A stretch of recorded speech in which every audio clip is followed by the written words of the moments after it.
Welcome everyone on behalf of the Theosophical Society Point Loma. The topic of today is Messengers of Wisdom within the framework of the theme Theosophia, the mother of all religions.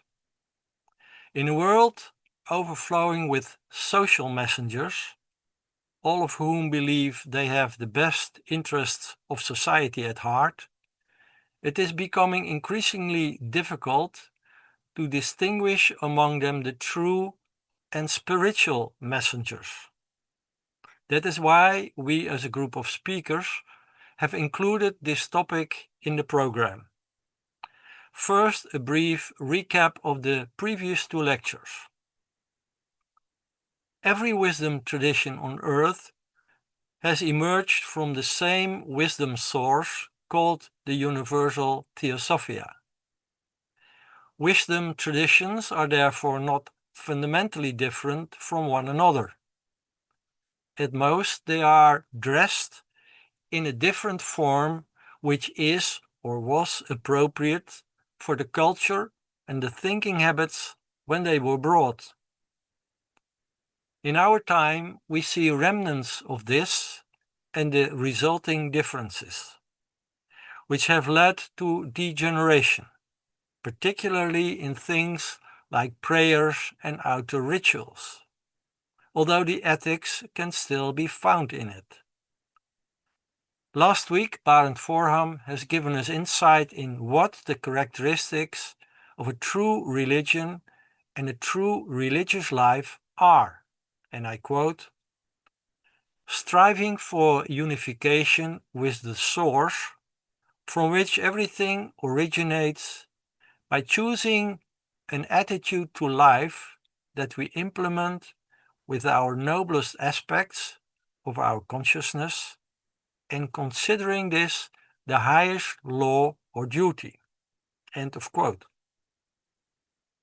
Every world religion we know of is an attempt by the Lodge of Wisdom, Compassion and Peace to restore that ancient universal wisdom to humanity. The wisdom religion, known throughout history, is called the Exoteric tradition or the universal Theosophia. It is as old as humankind itself and is represented nowadays by Theosophy.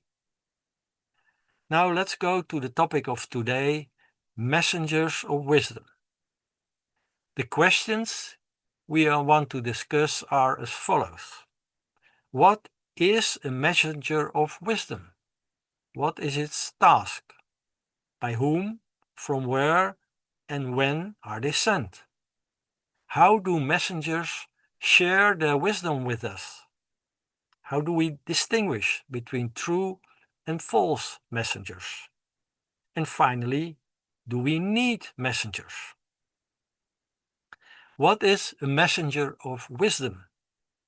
It is someone commissioned by the master of the Lodge of Wisdom, Compassion and Peace, who has to perform a specific task in the world.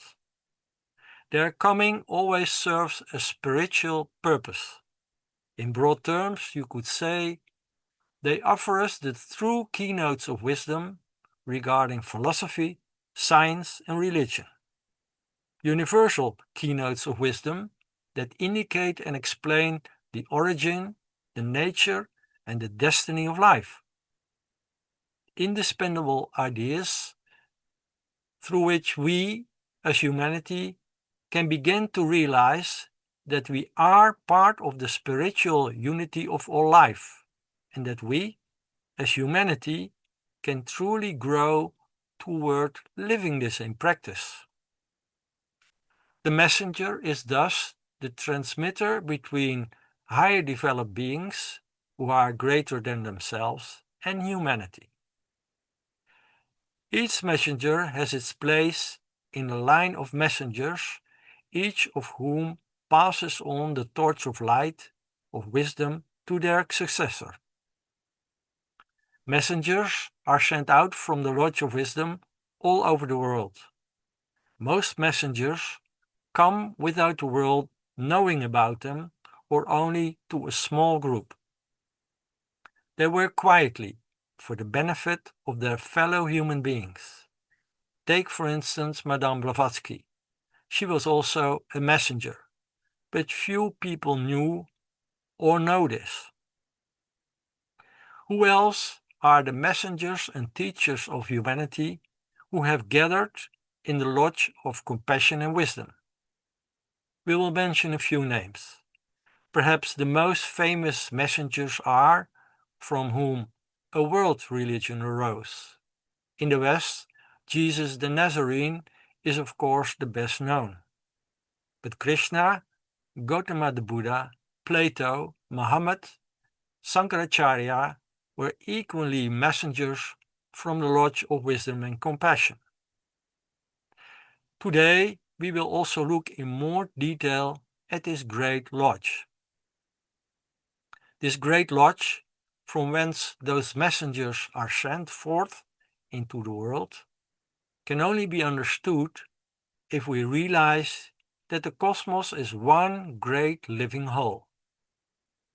This one living whole is inspired by countless beings, consciousnesses that are all, at their core, divine beings with boundless possibilities for growth.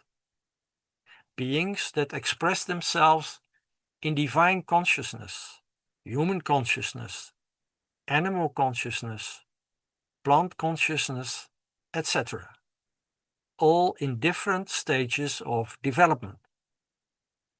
All that life is based on the same fundamental spiritual unity and interconnectedness. The boundless divine core is the same in every being. And together, all beings form one big living organism. A living organism in which everything lives and has its existence, and in which the keynote is harmony, and in which wisdom is passed on from high to low. You can also see it as a ladder of life, where those who have most unfolded their divine core are higher on the ladder of life. Therefore, there is a spiritual hierarchical structure of life. There is a supreme being, the most developed spiritual being, from whom, step by step, an entire hierarchy of lower beings emerges, emanates. Everything works together with everything else. Beings of varying degrees of development, ranging from leading cosmic consciousnesses to beings who are still at the bottom of the ladder of life.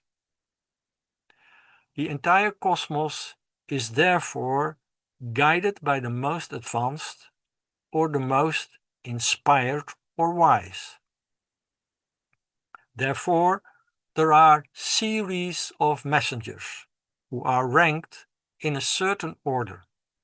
Larger, smaller messengers, all transmitters of wisdom, each in their specific place in the evolution of life.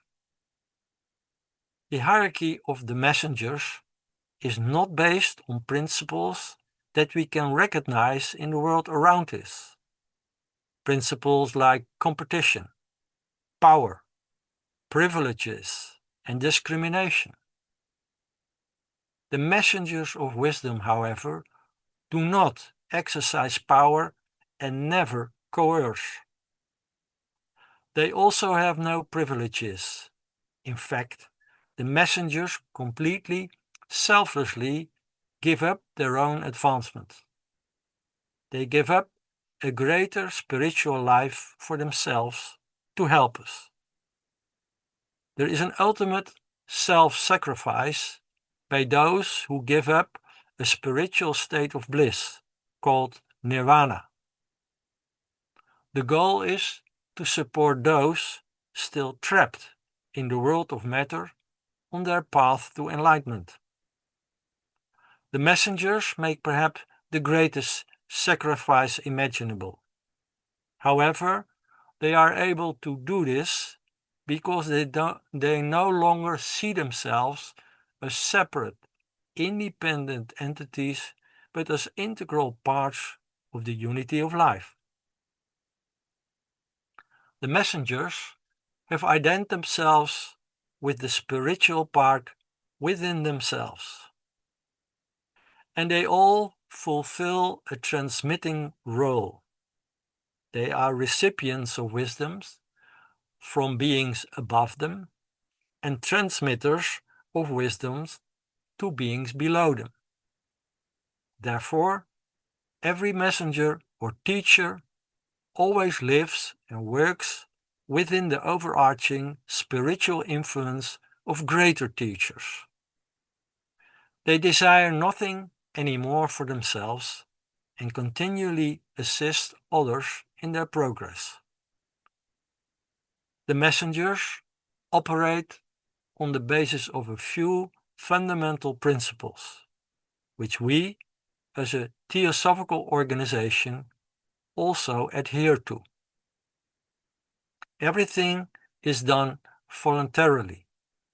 You should be willing to selflessly dedicate yourself to others and to pass on the acquired wisdom as you have received it. All with the motive out of compassion for compassion, and no reward or results for themselves. You could say that the character of the order of messengers and teachers is based on universality and compassion. What exactly does the task of the messengers entail, and how do they contribute? It is not their job to dig wells in Africa or to work at the food banks, however useful this may be in our world. No, they operate on the mental, spiritual plane. They are the inspiration for humanity and have taken on the task of stimulating the evolution of all beings and guiding them in the right direction.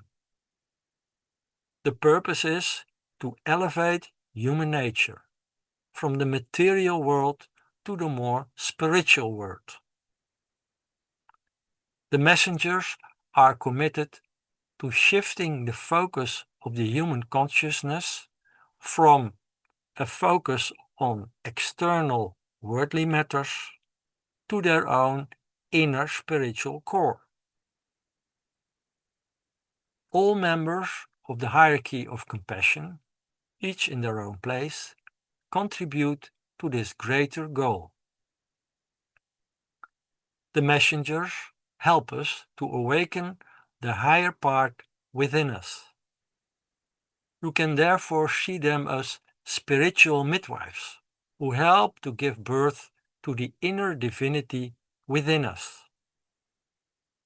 A question we often hear on this topic is, why don't the messengers come to eliminate all evil in the world? The adepts always responded as follows on this question. They have no power to destroy the evil that humanity has caused. This means that they don't interfere with the law of karma, the law of cause and effect. After all, everyone must learn their own lessons and learn how to restore harmony. Adepts or messengers indeed possess great powers, but they always use them with wisdom and compassion. To give a simple example, it is not wise for a parent to do their child's homework. By doing so, you are not helping the child develop self-awareness and understanding. What then do the messengers and teachers? They inspire in all areas of life where the well-being or progress of humanity is central, with the purpose that we ourselves learn to elevate our human nature After all, our inner potential is boundless. So only if we develop this will it lead to lasting improvement in our own lives and in society. These messengers do this in the background of life. They inspire the hearts and minds of men with noble and selfless ideals. The messengers and teachers support all actions that are beneficial for the elevation of mankind. The messengers and teachers therefore lead us to the source of wisdom, but we must learn to drink from it ourselves. And once you have convinced yourself of that wisdom within yourself, you will no longer fall back into old patterns when you are tested in daily life. The cosmic hierarchy of wisdom, compassion, and peace consists of a chain of messengers and teachers who transmit a stream of inspiration and wisdom from the heart of the universe, from the highest to the lowest. From the supreme being of our solar system, through all intermediate stages, such as the planets in our solar system, until we finally arrive at our own physical plane on Earth. The Lodge of Wisdom and Compassion on Earth is part of this cosmic hierarchy. We now go to the next question. By whom are the messengers sent? The answer is by the Lodge of Wisdom and Compassion, who is supporting spiritual life on Earth. How does the hierarchy of the Lodge look like? This hierarchy consists of beings of varying spiritual greatness. They range from selfless people, probation students, chelas, mahatmas, buddhas, to the young chohans. Some are spiritually awakening, such as selfless people. And upwards, we see beings in the hierarchy who have increasingly developed more of their boundless potential. The Dhyan Chohans represent the spiritual top of the hierarchy and form the link with the heart of the universe, so to speak. They have become one with their inner divinity. They are united in the Lodge of Wisdom and work closely together to guard, study, practice, and transmit the truth about life as the spiritual leaders of humanity. As teachers, they also inspire individual great thinkers who help humanity take the right direction. For example, great inventors, scientists, architects, composers, and artists. Another often asked question is, from where are the messengers and teachers sent? The answer is from Shambhala, a spiritual center on earth somewhere north of the Himalayas. It is a region no one knows or will discover or can enter unless you are called there.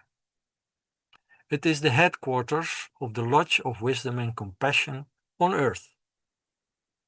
It is a center of esoteric learning and initiation, and therefore it is a sacred location on earth. Bodhisattvas, Buddhas who form the Lodge of Wisdom, of varying spiritual stature, have their headquarters here. From here, messengers and other teachers are sent into the world. To truly understand Shambhala as a sacred place on earth, let's have a look at the comparison with the human body.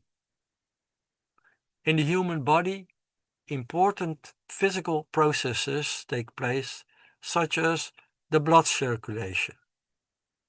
The blood is pumped by the heart to all the organs of our body. By analogy, this also occurs on a larger scale in our solar system.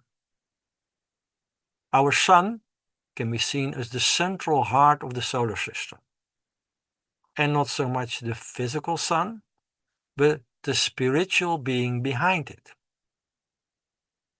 And from the heart of the solar being, physical, mental, and spiritual currents flow to all the planets, which are also cosmic beings.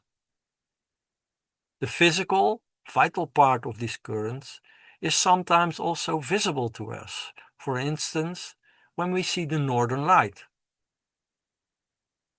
Our north and south poles are actually two openings in the earth, representing the spiritual and material poles of the earth's axis. Through these poles, inflow and outflow occurs on the earth. The North Pole is the place where the spiritually superior cosmic currents enter the earth. And via spiral-shaped paths, which run over and around the earth, these currents reach all places on earth. The South Pole is the place where the outflow of the more physical forces occur. What does this have to do with Shambhala? Why is Shambhala such a sacred location on earth? Because Shambhala is a center, a link, a transmitter in the stream of wisdom that flows from the spiritual sun via the North Pole and via Shambhala to humanity. Gottfried de Perucker, the fourth leader of the Theosophical Society Point Loma, says it is a remarkable fact that one of the arteries of Earth's life sources runs via Shambhala as a node in a spiritual artery. You can see that the physical location is, of course, not as important as the spiritual character of the location. There is a nice travel guide to Shambhala. It is based on a Tibetan manuscript from 1612 AC, which the 6th Panchen Lama used around 1775 to write a travel guide. And the interesting thing is that this guide doesn't describe which direction to travel or where the border controls are to get there. No, it indicates the great difficulties the traveler must overcome on the way to Shambhala. For instance, he must pass through a scorching desert. In many religious traditions and legends, this symbolizes the outer life, to which we are so attached that we no longer know our inner selves. We must leave these attachments behind. An example is Moses' journey through the desert. The travel guide then describes that the pilgrim must pass through forests with supernatural beings, where he must defeat poisonous snakes. The snake symbolizes sometimes awakening wisdom, but sometimes our lower nature that must be overcome. The pilgrim must traverse impassable mountain passes, guarded by demons, our own accumulated mental attachments, egoism, prejudices, and the like. And going up the mountain symbolically means ascending in consciousness. Along the way, the pilgrim must answer questions that reveal his motivation to reach Shambhala. For the gates of Shambhala, indeed of every esoteric school, open only to students who wish to pass on out of compassion, the wisdom they have acquired to humanity. A mental, spiritual transformation process takes place through a shift in consciousness from externally focused to internally focused, from material to spiritual. In doing so, humanity must overcome inner obstacles, the lower nature, on the path to enlightenment.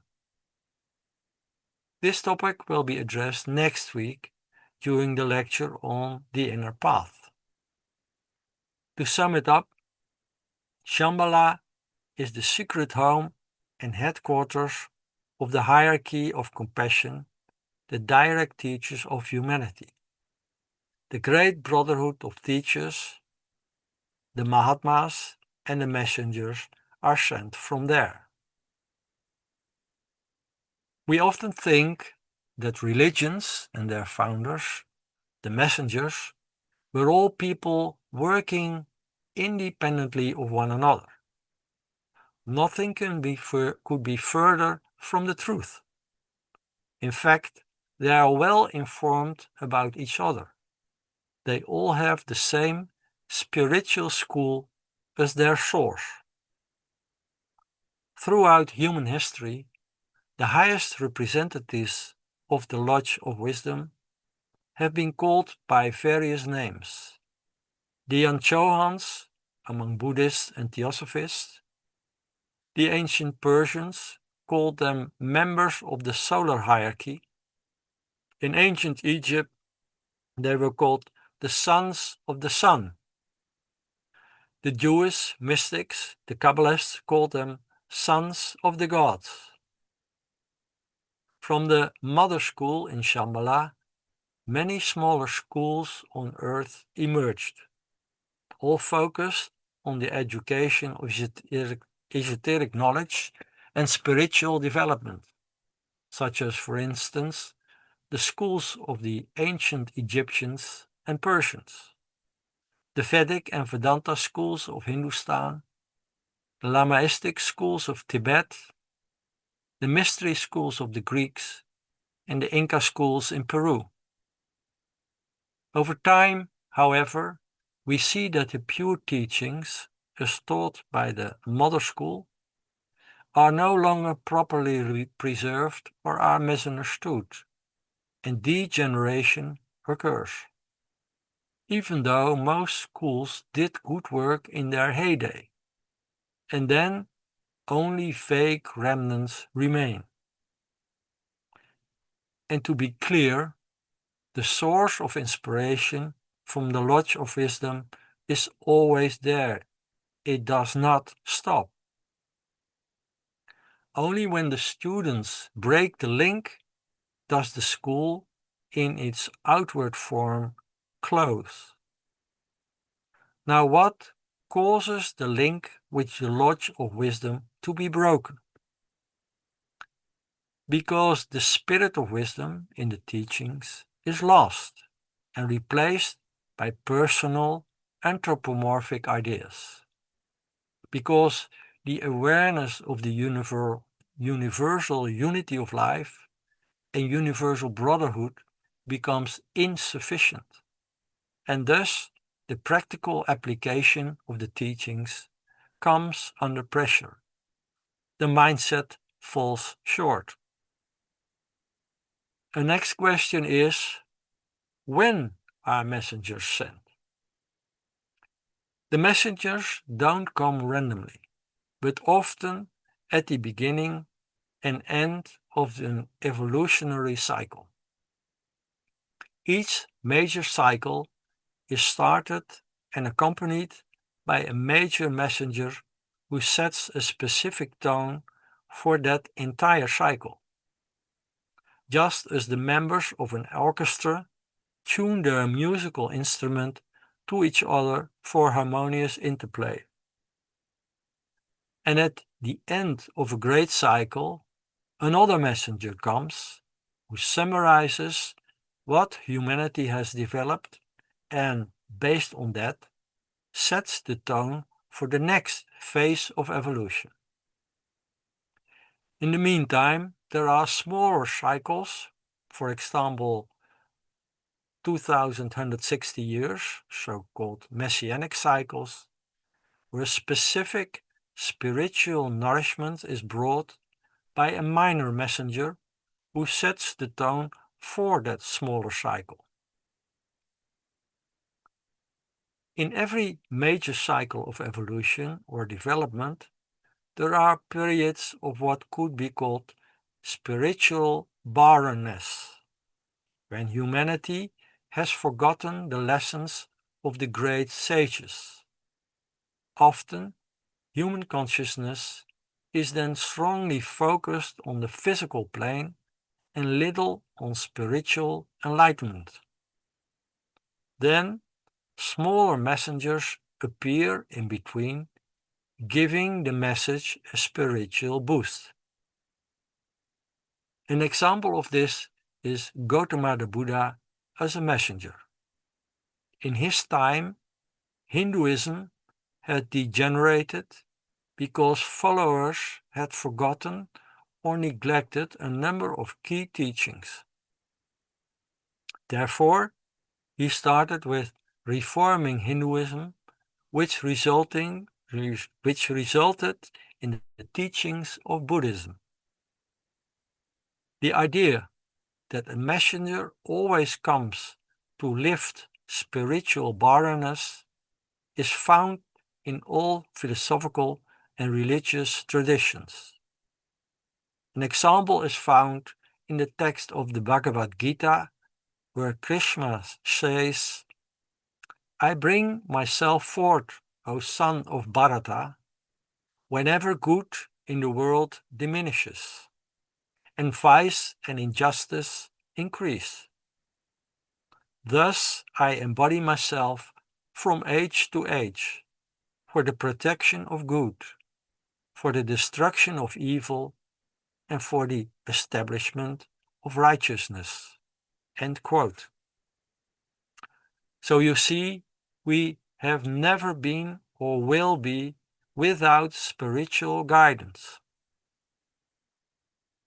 We will have a look at the next question. How do the messengers share their wisdom with us?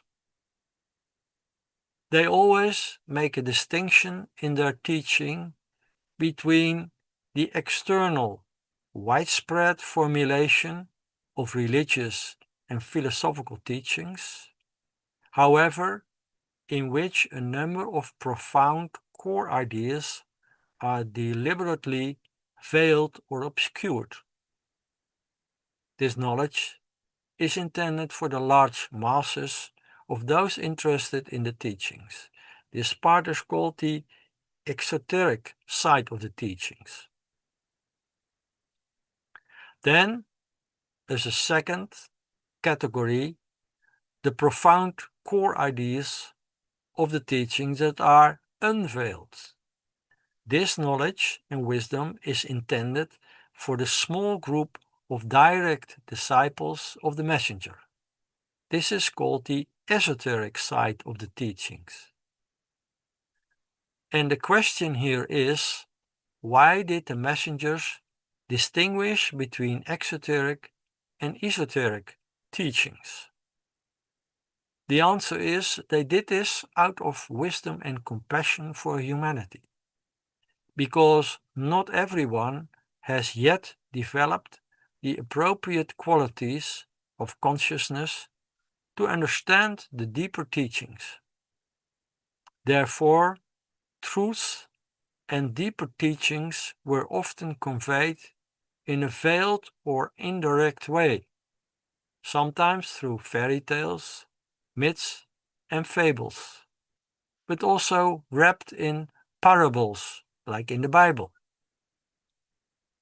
or sometimes through outer rituals, although this can quickly lead to the idea that outer actions, such as immersing or washing oneself in a particular river, like the Ganges in India, could reduce certain karmic consequences, which, logically speaking, is not the case. After all, the law of karma states, what a man sows, that shall he also reap. So it is important to pay close attention to this. Thus, truths were conveyed in such a simple way that they could be understood by many people. This part of the teaching is the exoteric side of the teachings.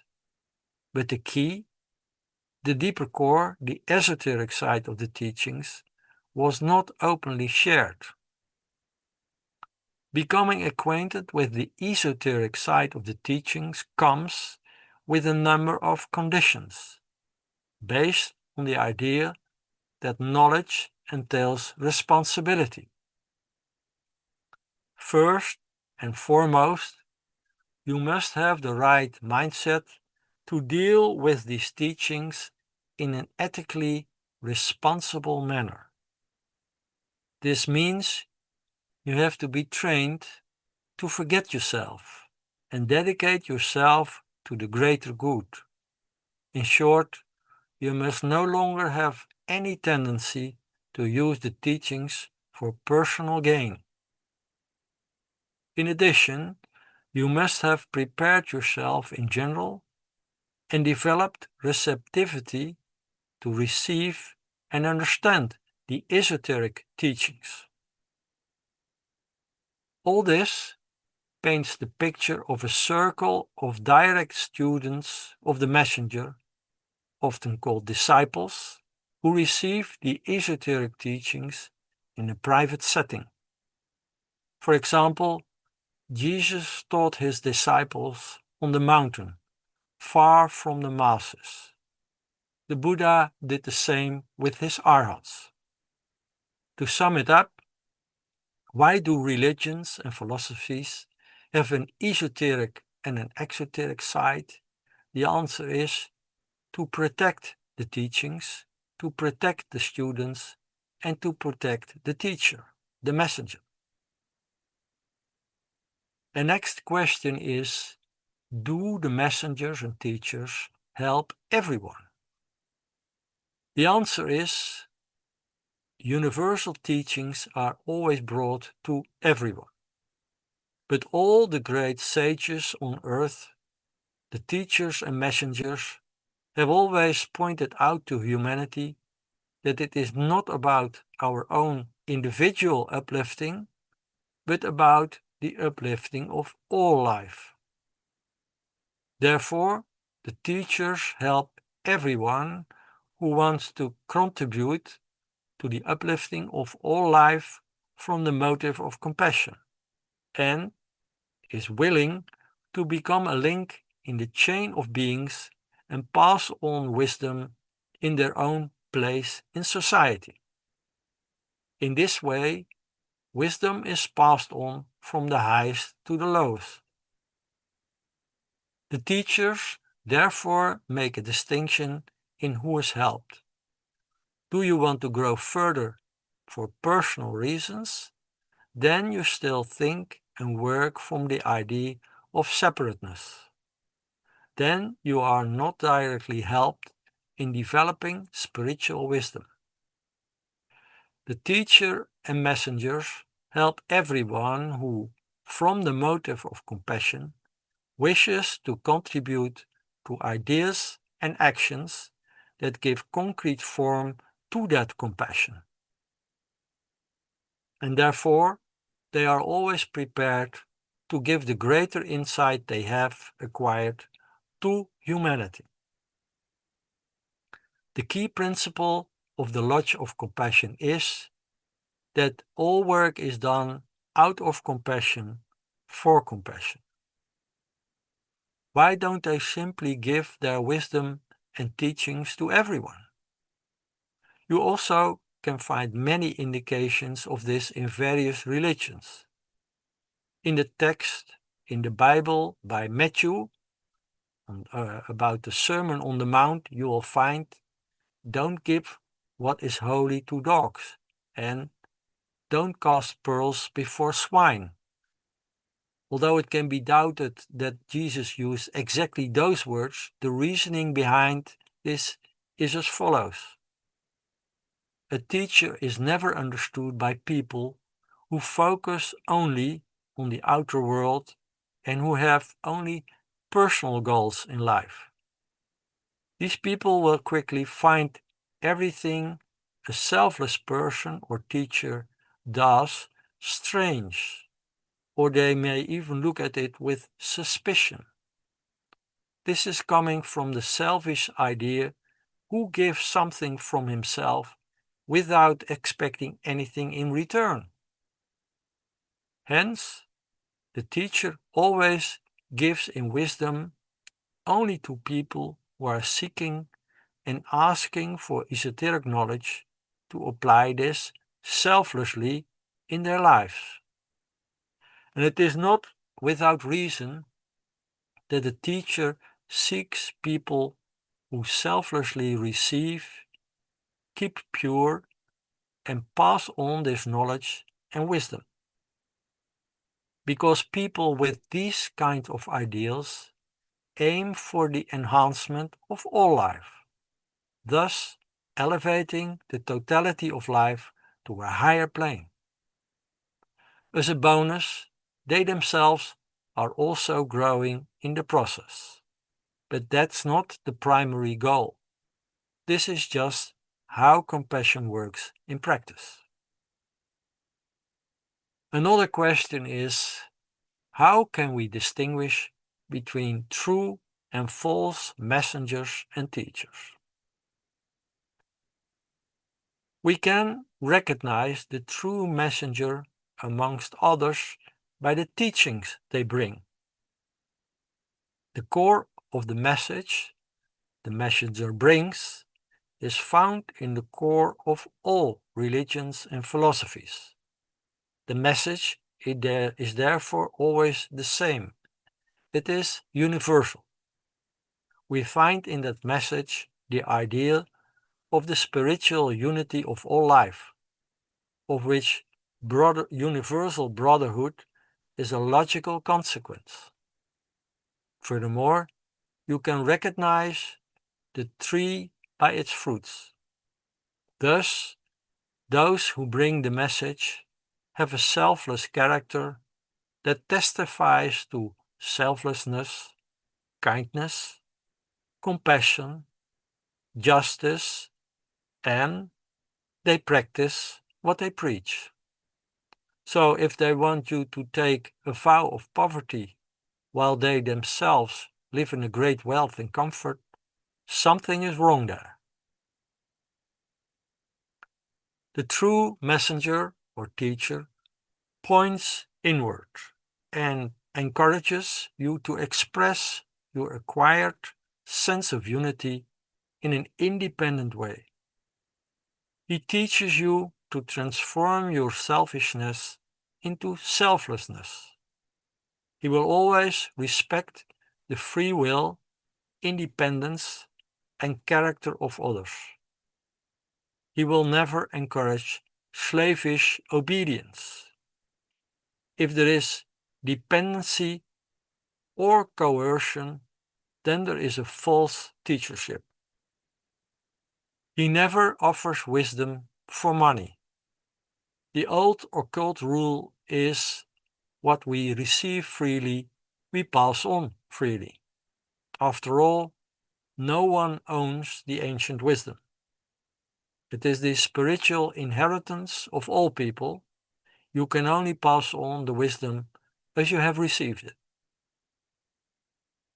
A true messenger will rarely reveal himself as such and will certainly not seek public recognition, because he is merely one of the transmitters in a long line. With these criteria, everyone can make a preliminary distinction between true and false messengers. Finally, perhaps we should also briefly address the following question. Do we actually need messengers or teachers? This is a question that perhaps typifies Western thinking. We like to be independent and self-reliant, and when we think of a teacher, we quickly think of someone we might become dependent on for knowledge and wisdom. And also that our personal freedom is going to be limited. While we all have or have had many teachers in our everyday lives, our parents were our first daily teachers. Later, friends and teachers at school join them. And even later, when you work, colleagues from whom you can learn something. So we have many kinds of teachers in our lives, each of whom awakens something within us, physically, socially, or mentally. In this lecture, we have discussed what characterizes true spiritual teachers. They are human beings who have given up their own advancement and help others within their sphere to allow the superpersonal spiritual aspect to be born within them. A spiritual teacher is someone who helps and encourages us to develop the right qualities within ourselves, ultimately allowing the spiritual part of our nature to be born by stimulating the development of a clean heart, a pure mind, an eager intellect, and an unveiled spiritual perception. Within the hierarchy of wisdom and compassion, there are indeed beings who are higher on the ladder of life and have already developed more of that wisdom. They have preceded us on the inner path. It is natural that in our own development, we focus on those who are wiser than us. They are experts in the field of wisdom. They can give us the right inspiration. But the first step to entering the inner path must come from within ourselves. We will discuss this inner path with you in next week's lecture on Sunday, November 23rd.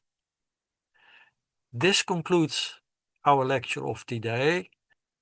After the break, we will answer the questions on the lecture first, and next we will have a study of approximately half an hour. We will now have a break of 3 minutes and see you after the break. Thank you for your attention. Hello, Joop. Yes. Yeah. Are there any questions, Mariska, on the lecture? Well, there's one question. It's got a short introduction. You said the messengers are all over the world and they know each other. And there are headquarters in Shambhala. But do the messengers also meet when they are manifested? Do they also? Meet. Do they meet each other, study together, or?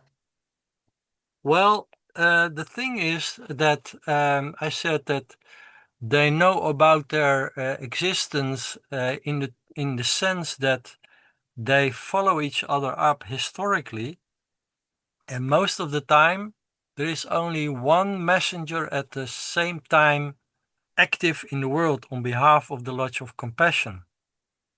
That does not mean that they could not have met their predecessors, but most of the time the span of their lives is such that they know about the previous existence of their predecessors and know what their purpose was, why they were sent, and so on, and how it went, so to speak.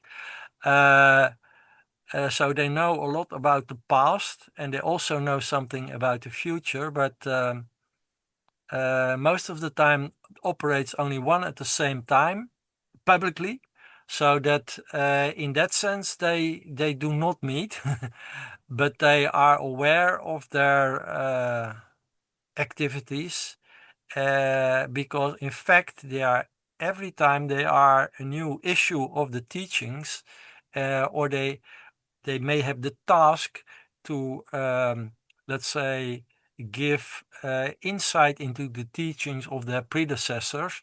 I mentioned in the lecture the example of Gautama the Buddha, who was in fact giving insights into the core ideas of Hinduism, of the Vedas, and gave a new boost to the spiritual core of that teachings.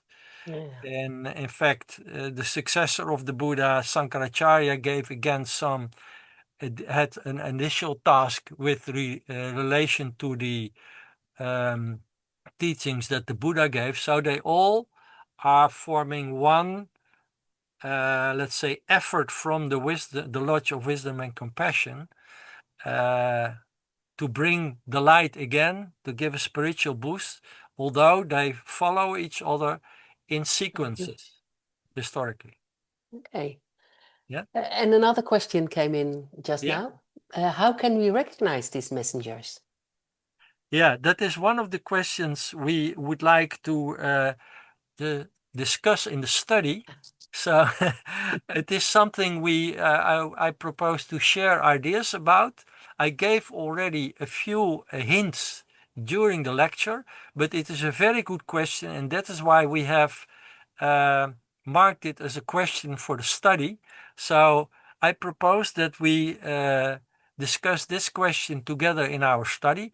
I mentioned a few of the things like the message that the messenger brings should be, for instance, universal. So if you look at the teachings that he brings, it should be in line with all the previous messengers, although the phrasing and the examples that he gives is different. Nevertheless, the core of the ideas should be universal and in line with the ideas of the previous messengers and teachings. So that was one criteria I've mentioned, and I hope that the person who asked the question also join us in the study, because we can exchange ideas on that, because it's a very important question. Well, then that were the questions, Joop. Okay, thank you very much. I think we covered a lot of ground in this half hour. Thank you all for your contributions. That was the study part of today. We are now to close our study and the lecture of today. Next week we'll have the lecture on the inner path. So please, you are all invited to be present and to contribute to the study. We will close the study now with the reading of the Gayatri Mantra, which goes as follows.